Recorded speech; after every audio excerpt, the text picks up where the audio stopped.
are fitted to hold your respective places in the moving world, I take to witness that I am as sane as at least the majority of men who are in full possession of their liberties. And I am sure that you, Dr. Seward, humanitarian and medico-jurist as well as scientist, will deem it a moral duty to deal with me as one to be considered as under exceptional circumstances. He made this last appeal with a courtly air of conviction which was not without its own charm. I think we were all staggered.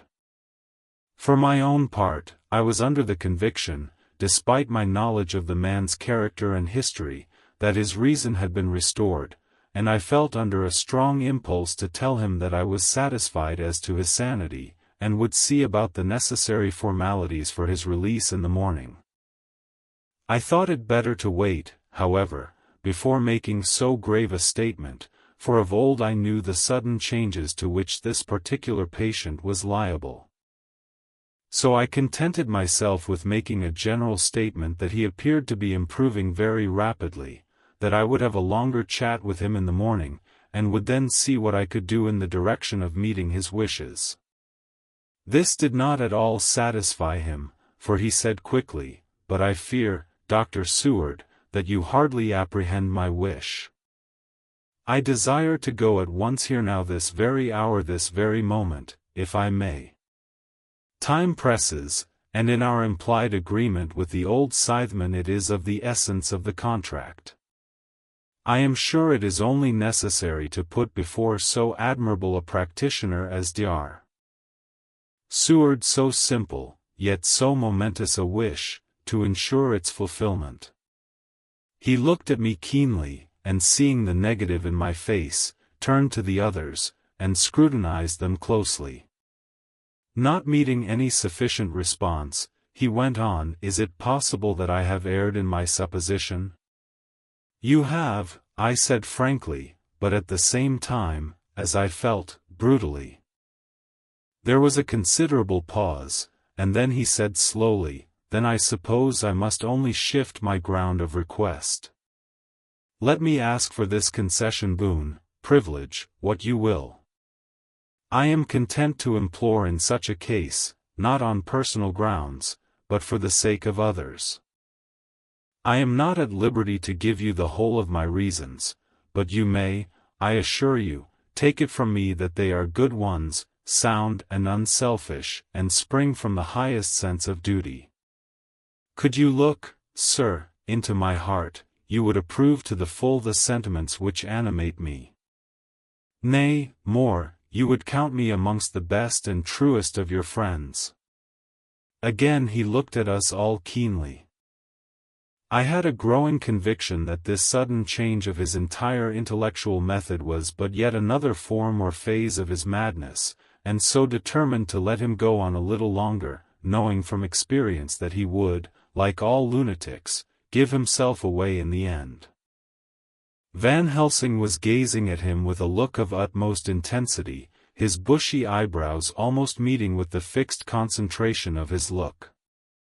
He said to Renfield in a tone which did not surprise me at the time, but only when I thought of it afterwards, for it was as of one addressing an equal, "Can you not tell frankly your real reason for wishing to be free tonight? I will undertake that if you will satisfy even me, a stranger, without prejudice, and with the habit of keeping an open mind, Dr. Seward will give you, at his own risk and on his own responsibility, the privilege you seek." He shook his head sadly, and with a look of poignant regret on his face. The professor went on, "Come, sir, bethink yourself. You claim the privilege of reason in the highest degree, since you seek to impress us with your complete reasonableness. You do this, whose sanity we have reason to doubt, since you are not yet released from medical treatment for this very defect. If you will not help us in our effort to choose the wisest course, how can we perform the duty which you yourself put upon us? Be wise, and help us, and if we can we shall aid you to achieve your wish." He still shook his head as he said, "Dr. Van Helsing, I have nothing to say. Your argument is complete, and if I were free to speak I should not hesitate a moment, but I am not my own master in the matter. I can only ask you to trust me. If I am refused, the responsibility does not rest with me. I thought it was now time to end the scene, which was becoming too comically grave, so I went towards the door, simply saying, "Come, my friends, we have work to do. Good night." As, however, I got near the door, a new change came over the patient.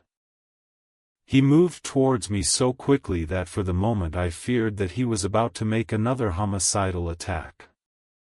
My fears, however, were groundless, for he held up his two hands imploringly, and made his petition in a moving manner.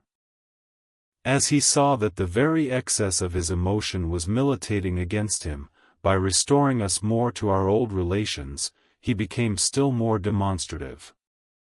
I glanced at Van Helsing, and saw my conviction reflected in his eyes, so I became a little more fixed in my manner, if not more stern, and motioned to him that his efforts were unavailing. I had previously seen something of the same constantly growing excitement in him when he had to make some request of which at the time he had thought much, such, for instance, as when he wanted a cat, and I was prepared to see the collapse into the same sullen acquiescence on this occasion. My expectation was not realized, for, when he found that his appeal would not be successful, he got into quite a frantic condition.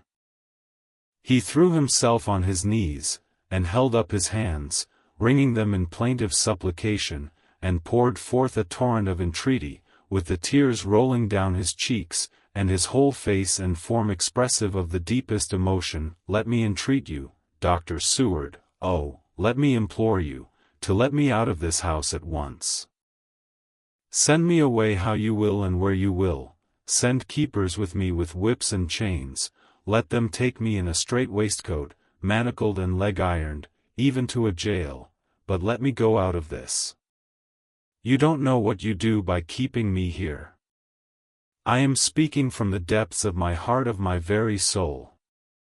You don't know whom you wrong, or how, and I may not tell. Woe is me! I may not tell.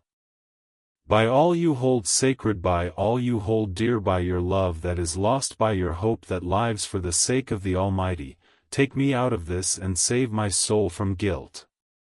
Can't you hear me, man? Can't you understand? Will you never learn? Don't you know that I am sane and earnest now, that I am no lunatic in a mad fit, but a sane man fighting for his soul? Oh, hear me! Hear me! Let me go! Let me go! Let me go! I thought that the longer this went on the wilder he would get, and so would bring on a fit, so I took him by the hand and raised him up. Come, I said sternly, no more of this, we have had quite enough already. Get to your bed and try to behave more discreetly. He suddenly stopped and looked at me intently for several moments. Then, without a word, he rose and moving over, sat down on the side of the bed. The collapse had come, as on former occasion, just as I had expected. When I was leaving the room, last of our party, he said to me in a quiet, well-bred voice, "You will, I trust, Dr. Seward, do me the justice to bear in mind, later on, that I did what I could to convince you tonight." Jonathan Harker's Journal, October 1st, 5 a.m. I went with the party to the search with an easy mind, for I think I never saw Mina so absolutely strong and well.